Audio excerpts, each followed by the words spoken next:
Good afternoon বন্ধুরা। দেখো আজকে আমার লাঞ্চ থালি তৈরি হয়ে গেছে। আজকে লাঞ্চ থালিতে দেখো আমি কি কি রেখেছি। এখানে রেখেছি গরম গরম সাদা ভাত, এখানে করেছি মুসুরির ডাল পেঁপে দিয়ে আর ধনেপাতা দিয়ে, এটা 5 ফোড়ন সোমবারা দিয়েছি। এখানেও মুসুরির ডাল করেছি, এখানে পেঁয়াজ ফোড়ন দিয়েছি আর শুকনো লঙ্কা ফোড়ন দিয়ে 5 ফোড়ন সোমবারা দিয়ে করেছি, এখানে কোনো ধনেপাতা দিইনি। এটা হচ্ছে ঘি করলা ভাজা বা কাঁকরোল ভাজা। আর এখানে আমি আলু সিদ্ধ দিয়েছি, এটা হচ্ছে পেঁয়াজ আর শুকনো লঙ্কা দিয়ে মাখিয়েছি। আর এখানে রেখেছি ভেন্ডি সেদ্ধ, এটাকে আমি সর্ষের তেল কাঁচা লঙ্কা নুন দিয়ে মাখবো। আর এখানে রেখেছি ঝিঙে আলু পোস্ত, ঝিঙের পরিমাণটা একটু কম ছিল তাই আলু বেশি দেওয়া হয়েছে। এই হচ্ছে আজকে আমার লাঞ্চের মেনু।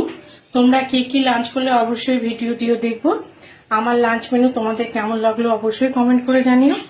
ভালো থেকো, সুস্থ থেকো, এই পর্যন্তই।